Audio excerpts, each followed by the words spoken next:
The impact versus effort planning chart is designed to help you choose an effective change to implement into the classroom. Our goal is to find a way to balance the workload of adding new changes to the classroom while ensuring that this change is meaningful enough. In the attached document, you will find specific instructions on creating an impact versus effort planning chart that mirrors these video instructions. We'll start by brainstorming a list of actions that you could take to make a change in your classroom. These would be ideas floating around in your head surrounding your chosen system, or that were suggested by your students during the empathy interviews.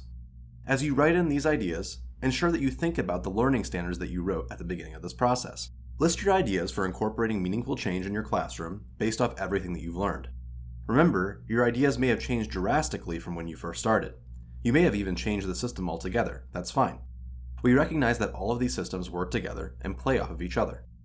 Now that we've brainstormed these ideas, we'll start to think about how impactful versus how much effort they'll take to implement.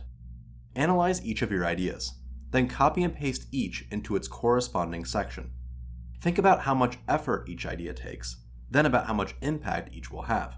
Let's see how this will work. Typically, we'll want to choose ideas that fit in the high impact, low effort category. After all, we want to make as big of a change as possible without burning ourselves out. But don't dismiss all of your ideas. Keep in mind that we tend to be highly off with our predictions. The planning fallacy, defined by Dr. Daniel Kahneman and Amos Tversky, finds that we tend to underestimate our planning by at least 2 to 3 times. So think about it. Are you being realistic about the time it will take to plan and implement your ideas? Further, Dr. Kahneman and Tversky found, in their research, that we are not only off in our planning predictions, we're woefully bad at guessing our impact. The main concern is that we don't really know what the impact is that we're trying to make. Reflect on that. What is impact, and what are you looking for? And make sure that it aligns with what you're writing.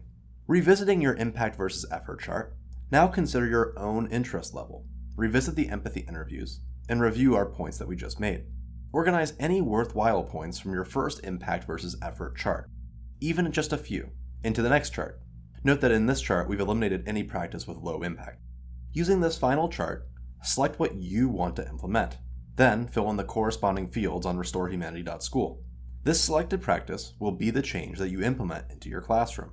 Note that this practice may evolve over time, yet we still want to commit to our practices long enough to see if they work.